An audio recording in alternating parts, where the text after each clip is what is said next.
It's pretty unbelievable. Yeah. You know, it's pretty overwhelming even to us. You know, and a lot of like, how's this gonna work? You know, and is it gonna work? But you know, David keeps saying, and it's true. We at this point we really trust them, and we understand that they have a big overreaching idea, and it's so far it's worked out pretty good. Right.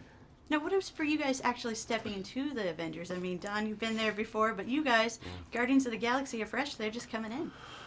Yeah, you know, I mean, I'm the freshest, right? Yeah, you're definitely. It was freshest. exciting, I'm the but freshest. it's an odd thing because a lot of the times, you know, it felt like we were going to be stepping into the Avengers, but a lot of the times because it was always the Guardians together and there was less Avengers stepping in than there were Guardians, it felt more like they were joining us. Because with us, it was we always outnumbered them. Yeah. So it didn't feel so much like we were stepping outside of the Guardians. It always felt like the Guardians, and then there was a couple of Avengers thrown in. This is actually really Guardians of the Galaxy Infinity Yeah, War. it really is Guardian of the Galaxy. Let's just be honest. Surprise! Spoiler! Oh, I shouldn't have said that. I shouldn't have said that. Don't worry, they're not gonna be able to do anything to you. Tom, on the other hand, beat him down. Yeah.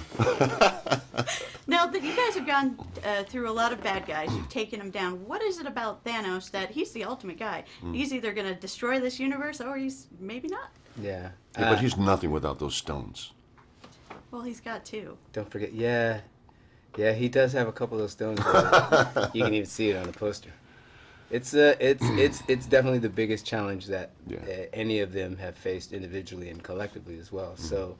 And again, testament to Marvel to keeping these kinds of mythologies going and bringing in stuff from the comics that really oomph it. But it's still great as a standalone movie, even if you didn't know the comics. It's a great experience in the film. So I don't know. We can't say too much, but you know, absolutely, it's a well matched bad guy to these. It puts things in perspective when you have, you know, the Guardians and all these Avengers, all these different superheroes teaming up to go against one super villain. I mean, and also, you know, as a performer for Josh to, you know, have to step in and fill that role is also quite an undertaking as well. But it really puts things in perspective. But it helps that he's evil to begin with. It helps Right. that Josh Definitely helps. himself is evil. Yeah, and him being like a character actor and being on set and being all evil and mean to everyone, it's just. It makes for hard days. I don't think he was acting. Yeah. Personally. Now, talking about coming together, all these movies kind of have their own tone. Guardians of the Galaxy is a little more funny. Iron Man's funny, but it's a little real too. What was it like to kind of put that together?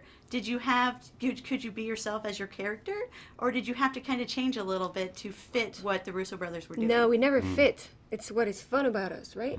Yeah, kind of misfit crew. Yeah, I mean, like for the Guardians, James Gunn was part of the creation of the dialogue, and right. He was like developing the our characters for us to be still the Guardians inside the Avengers movie. Right, and I don't think, and that was one of my concerns is stepping, you know, outside the Guardians, or you know, kind of not join the Guardians with James. I was really concerned that the Russo brothers would have their idea of who the Guardians were, and it really wasn't like that at all. They really encouraged us to, you know, and trusted us to know our characters and be our characters, and also gave us a lot of freedom to just do business as usual, you know. And we bounce off each other a lot. I mean, that's the reasons. I mean, I would call James Gunn on the phone too, like asking him stuff. No, I think that's really it's a great point. I think that's really what works well is that these characters stay who they are. Right. Do you know what I mean? Yeah.